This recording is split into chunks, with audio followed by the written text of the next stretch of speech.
My name is Jumoke Giwa. I'm presenting at the ZenAI Conference 2026 and in the session Wellness and Wellbeing in the Age of AI. So my topic is Revisiting the Dark Web, GBV System, and Agentic AI.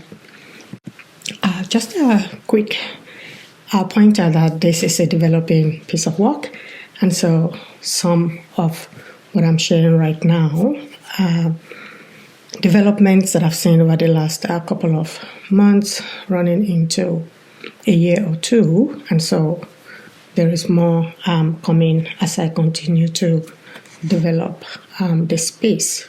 Now, artificial intelligence is become a double-edged sword that is capable of automating extreme digital exploitation while simultaneously offering sophisticated tools for victim detection.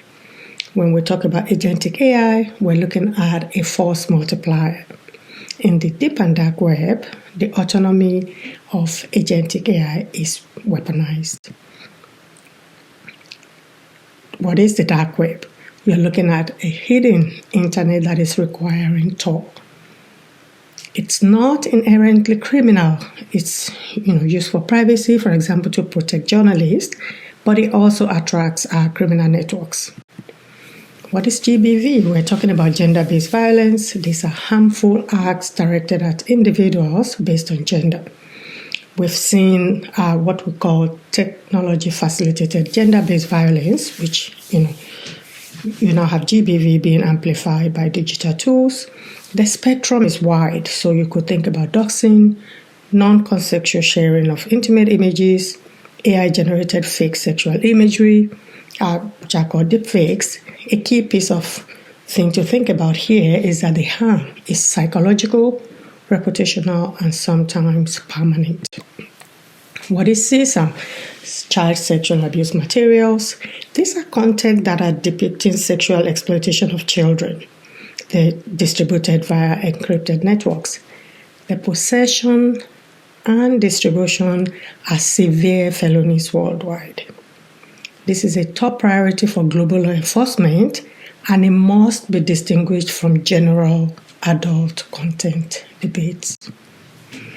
Now, autonomous systems that use AI agents, they are powered by large language models and specialized tools to plan, reason, and act independently to achieve complex, multi-step goals with limited human supervision.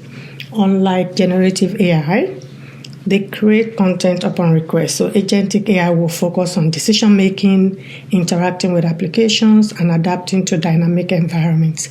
Essentially, it is acting on behalf of the owner or creator. And so here we're seeing a shift from passive consumers to active prosumers and essentially producers. Now, this is the convergence where you see technology and arms starting to intersect.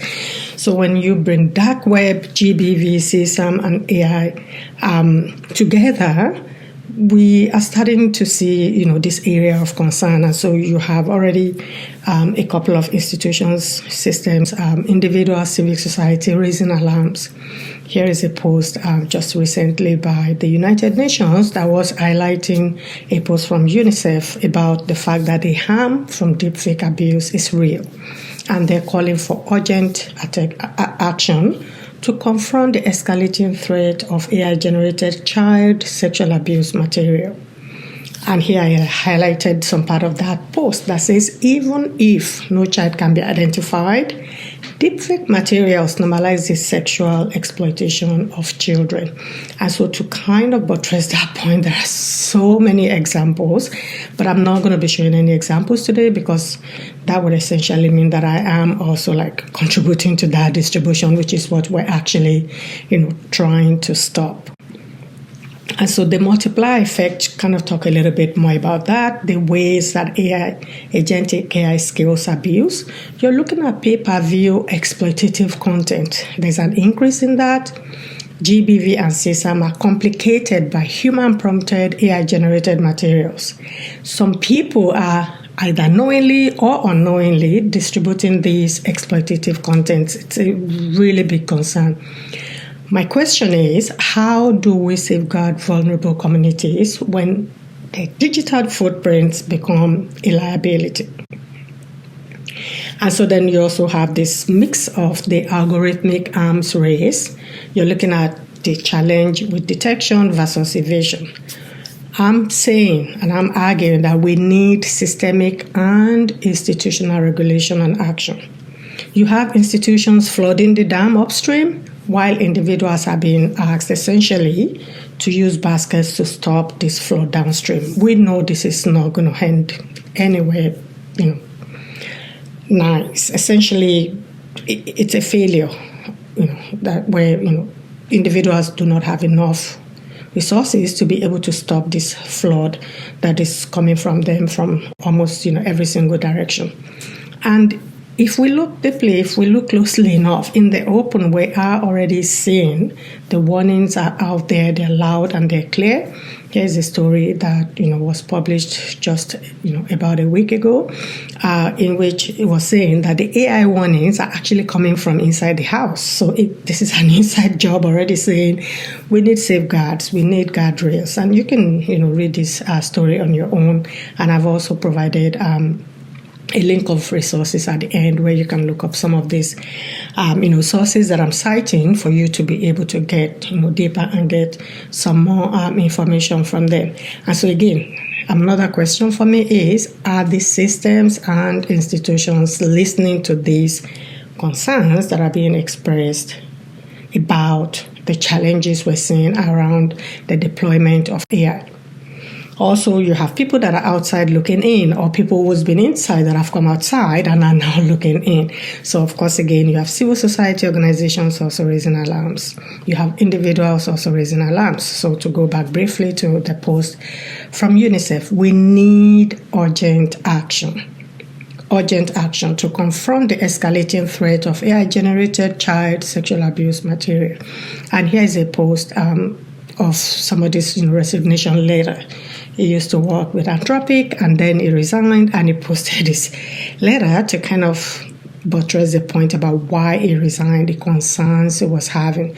In that letter, you can see he even was making a point about Zen in the context of how for this person, they were actually looking to see, where do I go from here? What do I do? How do I reconcile some of these, challenges that I've seen, and what action can I take?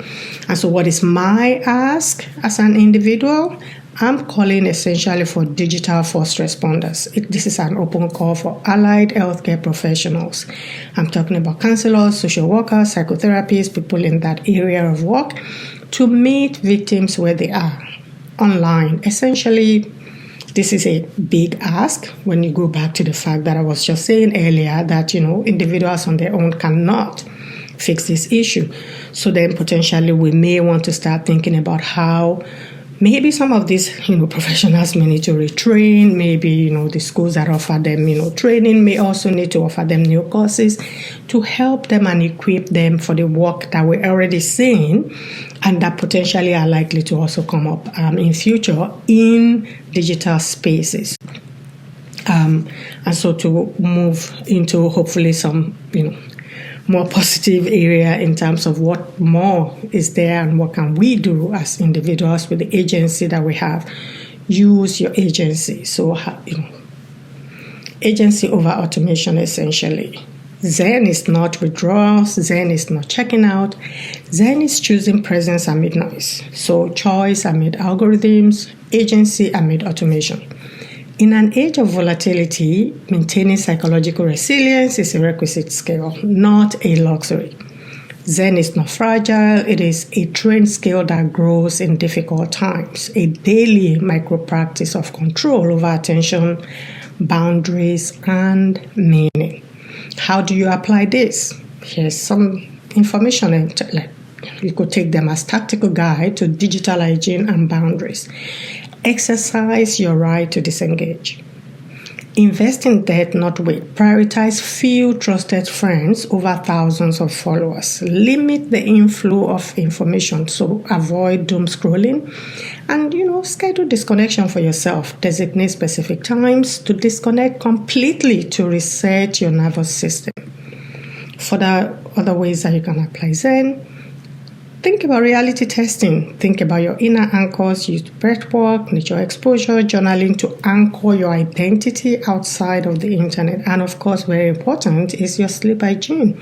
Explicitly protecting your sleep from screens to reduce the amplification of anxiety. A rested mind is a resilient mind. Also, other ways to apply Zen.